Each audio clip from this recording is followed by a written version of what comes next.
Well, hey there, folks. It's Dr. Franklin, and in this presentation, Introduction to Health Psychology, we're going to spend some time talking about the emergence of the field of health psychology. We'll also spend some time talking about the four foci of health psychologists, and towards the latter part of the presentation, we'll spend some time talking about the relationship between the mind and the body and how it's been used to conceptualize health and illness throughout time.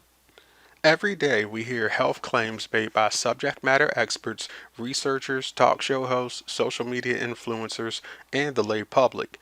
These claims are offered to assist people in making dietary changes, exercise changes, and changes to other habits in hopes that it will lead to an optimal life. Given that everyone has an opinion on how to lead a healthy life, how do we, as scholars, make sense of all these claims? Furthermore, why do some people, despite tremendous risk of negatively affecting their health, continue to engage in bad, healthy habits? Health psychologists can help people find answers to all these questions. Health psychology is one of the most recent emerging subfields in psychology. After the American Psychological Association, or APA, established a task force in 1973 to explore the role that psychologists could play in health research, in 1978, a division of APA was labeled Health Psychology to bring together clinical, counseling, and developmental psychologist collaborative efforts. Health psychology is a field that focuses on psychological, social, and biological factors connected to why people stay healthy, why people get ill, and why and how some people recover.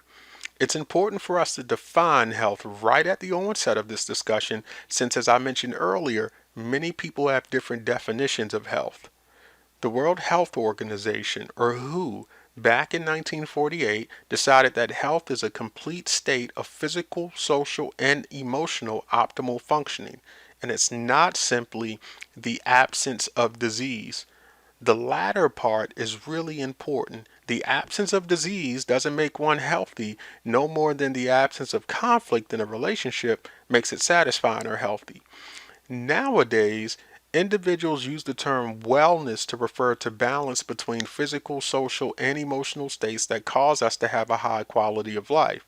If you're like me, I'm sure you can attest to the fact that if one aspect of your life is out of balance, it tends to have a domino effect on the others. For example, if your physical health is great, but your social life is non-existent. That is, that you don't have any friends, no outlets outside of work and familial responsibilities. You can feel burnt out rather quickly. So balance, and some would argue, such as myself, integration is especially important in order for us to feel and be healthy. Health psychologists tend to focus on four things in their pursuit to help society become healthy. 1. Health psychologists stress promotion and maintenance of health. So, a health psychologist may strive to promote safe sex practices via websites and in real time conversations. A health psychologist may strive to encourage individuals to maintain dietary changes through websites, for example, MyPlate, or a health psychologist may strive to encourage a group of sedentary workers to moderately exercise at least 3 to 4 times a week. Secondly, a health psychologist may promote prevention and treatment of illnesses. Given that some people are at risk of getting ill and others are already ill, there's a need for services to both of these populations. Perhaps you've heard the saying, an ounce of prevention is better than a pound of treatment. Such an idiom cannot be overemphasized enough. Sometimes all it takes is a couple of hours to change someone's life, and a health psychologist could do that through a psychoeducation session. A health psychologist could empower someone to make long lasting changes to their diet and thus prevent them from having to endure chronic illnesses and other infections. When individuals are ill, a health psychologist can help one to navigate the course of their illness or provide them with strategies and information that allows them to recover quickly. Again, both of these roles are important today given that patterns of illnesses have changed and many people are not dying from infectious diseases or acute infections as in days past, but instead they are dying from chronic illnesses, for example, heart disease, diabetes, etc.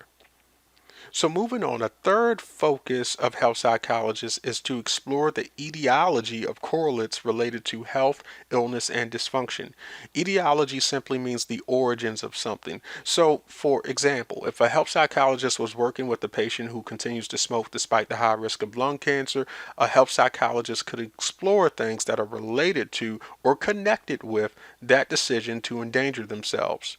Some correlates for that decision may include high stress levels on the job, familial responsibilities, COVID-19 pandemic, past history of depression, alcohol abuse, etc. So all of these correlates in combination may be affecting the behavior that is manifesting to the world. The help psychologists, using critical thinking and peer reviewed literature, can help people see these correlates, in other words, give them insight, and perhaps by addressing these issues with them, they can help them make better decisions on how to cope and alter the course of their lives. Finally, a health psychologist may focus on improving the healthcare management system and impacting policy. Did you know that on average $3 trillion is spent on healthcare a year? That's right. All of that money is being spent on healthcare. For example, co-payments, insurance, masks, tools, physicians, buildings, etc. With all of the money being spent on healthcare, why are people no healthier? One would think that if such a hefty investment is being made, people would be healthier, but they are indeed not. So, health psychologists work in the healthcare system and influence policy that impacts the system so that people will get healthier. So, I mentioned earlier that this subfield in psychology was established in 1978, but that may leave the inquisitive mind wondering about how health was addressed in the past. Let's talk about that now. In prehistoric times, illness was thought to be caused by evil spirits. It was thought that evil spirits possessed one's body, and the only way individuals could experience relief was by undergoing trephining.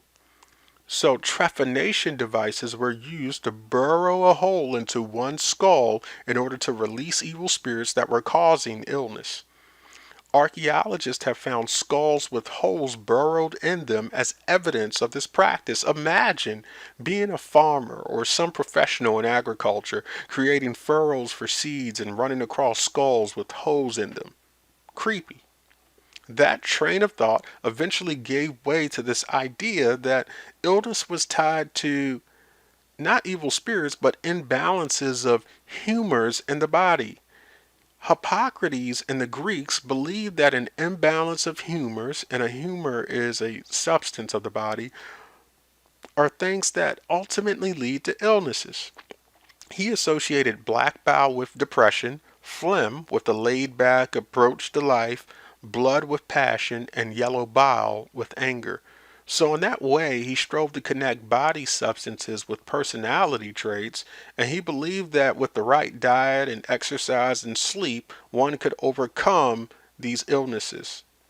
This conceptualization was accepted until the Middle Ages when the church became the vanguards of health. Religious activity and physician activity were virtually indistinguishable as the church dictated why people were ill and how they could get well. With the emergence of the church's role in the Middle Ages, the conceptualization of illness again began to focus on evil spirits and the thought that someone's health went awry because they did not follow God's commands or because they had sinned. So, the proper way to treat an individual during the Middle Ages would be to torture them until an evil spirit left, or be sure that they prayed and suffered penance, which is essentially punishment from the church that is undertaken because of sin. During the Renaissance, which was a great period of intellectual curiosity and technological advancement, the advent of the microscope and the start of autopsies led many to move away from demonological views of illness, and there became a pronounced focus on micro level causes of illnesses, such as cellular damage and malfunction, and not so much the mind and personality traits and evil spirits. Now it became possible to observe the deterioration of cells connected to functions after death and surmise that these issues led to one's demise. So, a biomedical model from the 1600s and onward became a tremendous focus as communities strive to distance themselves from demonological perspectives in the mind and personality traits and instead wanted to focus on what they could observe. The late 1800s saw the emergence of Sigmund Freud and his work with conversion disorders, which highlighted how psychological conflicts could cause people to have psychological issues and physical illnesses. His work was perpetuated in the 1930s and 1940s by the work of Alexander and Dunbar, who focused on somatic disorders, psychosomatic disorders, or physical illnesses that arise from emotional and psychological disturbance and issues. So, some examples of these physical illnesses could be ulcers, could be rheumatoid arthritis, and another example is hypertension. The biopsychosocial model replaced the biomedical model as individuals started to realize that biology, psychology, and social factors interact to cause individuals to be healthy, sick, and possibly recover. The model states that the mind and body determine health and illness, and another way of saying this is that there are macro level factors, for example, depression and social support, that interacts with biology, cells, or genetic predispositions, which ultimately play a role in our everyday functioning. So, in conclusion, health psychologists have quite a role to play, and epidemiologists and other researchers certainly play a role in how efficient a health psychologist is in reducing negative health outcomes. You may find health psychologists in medical settings, community centers, higher education, who knows? Based on the information I presented here, you may find a health psychologist in you. Okay, that was corny.